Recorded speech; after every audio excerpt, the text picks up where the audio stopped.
kelompok 1 yang beranggotakan Anissa Verina, Anini Nurlia Syifa, Miftahul Ilma, dan Almaida Isnainita Firdiana.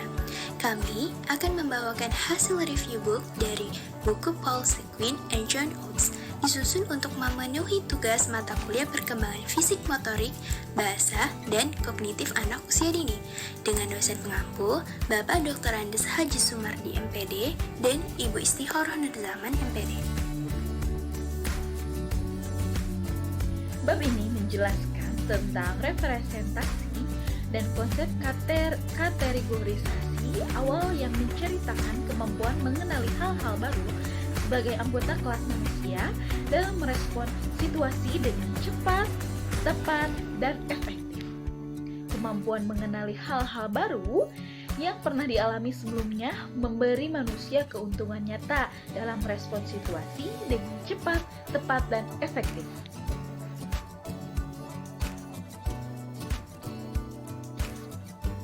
Pada buku ini juga menjelaskan penelitian dari Medler tahun 1997 yang menyatakan bahwa kategori sebenarnya mencakup dua ide yang berbeda dan penting. Pada awalnya, dia berpendapat bayi mulai mengelompokkan hal-hal bersama berdasarkan fitur persepsi dalam hal objek di sekitar rumah. Fitur-fitur ini mungkin termasuk warna, bentuk, tekstur, dan sebagainya.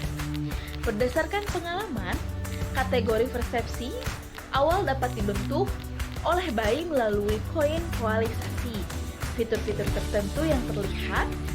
Dengan demikian, kategori perseptual yang mirip dengan pintu dapat dibentuk karena kesamaan yang terlihat dari datar. Bentuk pengkelompokan ini berdasarkan pada objek yang terlihat disebut dengan kategorisasi persepsi. Nah, saya akan kembali membacakan. Terdapat penjelasan mengenai pengukuran kategori bayi melalui percobaan yang dilakukan dengan metode pengenalan atau prevensi kebaruan. Metode ini bergantung pada kecenderungan kuat bahwa bayi lebih suka melihat hal-hal baru. Friends 1963.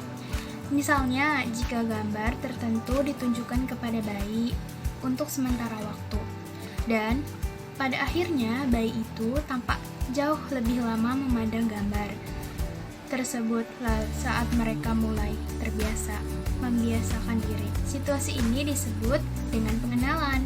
Jika gambar yang sama kemudian ditunjukkan kepada bayi bersama dengan gambar yang belum pernah mereka lihat sebelumnya, maka bayi akan memberikan lebih banyak perhatian kepada gambar yang baru dilihatnya. Hal ini disebut dengan prevensi baru. Buku ini juga menjelaskan tentang bagaimana pembentukan kategori pada bayi. Bayi telah membentuk representasi kategori sebagai hasil dari apa yang ia lihat. Adapun penjelasan yang lainnya, seperti penyimpanan kategori dalam memori pada bayi, di mana bayi dapat menggunakan proses memori teladan dan abstraksi prototip untuk menyimpan representasi kategori mereka. Bagaimana bayi mengatur kategorinya, yaitu dengan kemampuan kognitif yang dimilikinya, dan kemampuan bayi dalam mengkategorikan hubungan spasial, di mana bayi memiliki kemampuan mental yang diperlukan untuk membangun representasi. Kategori yang akan berguna dalam perkembangan selanjutnya. Kemudian, dalam buku ini dikatakan bahwa informasi yang digunakan bayi dalam representasi kategorisasi didapatkan melalui penggunaan isyarat dan petunjuk di lingkungan. Selain itu, bayi memiliki kemampuan untuk mengelompokkan segala hal ke dalam kategori. Representasi kategori ini berkembang secara bertahap melalui penyertaan lebih banyak informasi dengan proses yang disebut pengayaan kuantitatif. Pada awal perkembangannya, bayi mulai menggunakan pendekatan yang berbeda berdasarkan objek yang lebih abstrak. Mendler mengatakan bahwa representasi kategori global dibentuk lebih awal dan lebih siap daripada representasi tingkat dasar. Diketahui bahwa dalam beberapa keadaan, anak-anak serta orang dewasa sudah mampu secara mental memisahkan konsep spasial. Bayi dapat dengan mudah membentuk kategori berdasarkan ciri-ciri perseptual. Bayi membangun struktur kategori pengetahuannya sebelum mereka mulai berbicara dan mengembangkan jenis pengetahuan abstrak yang membentuk dasar pemahaman konseptual. Kemunculan bahasa dalam bentuk kata-kata untuk benda tampak bergantung pada bayi yang memiliki jenis struktur pengetahuan yang dikonstruksi oleh kategori dan konsep awal.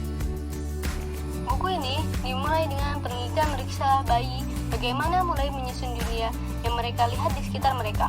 Tetapi, para peneliti masa bayi telah mengembangkan beberapa teknik yang ampuh yang dapat mengungkapkan lebih jelas proses kognitif yang dimiliki bayi. Satu wawasan yang diberikan penelitian ini adalah bahwa bayi tampaknya mampu membedakan berbagai jenis benda yang lebih awal yang diperkirakan sebelumnya. Bab pertama ini memperkenalkan tema yang ada di sebagian besar buku, bahwa seiring dengan berjalannya perkembangan, representasi mental yang abstrak dan bebas dari konteks spesifik dan pengalaman dari mereka yang muncul. Selain ini, bab ini juga menunjukkan bahwa kategori paling awal yang dibentuk oleh bayi dapat menjadi fleksibel dan mudah beradaptasi. Gambaran mulai terlihat adalah perkembangan sebagai proses yang aktif dan konstruktif. Hal ini dapat dilihat dari salah satu aktivitas kognitif yang paling awal, membuat makna pembentukan kategori. Keunggulan dari buku Perkembangan Kognitif dan Bahasa karya John Atas dan Andrew Breson ini banyak memberikan hasil penelitian dari berbagai macam sumber, sehingga tidak diragukan lagi dalam penyampaiannya.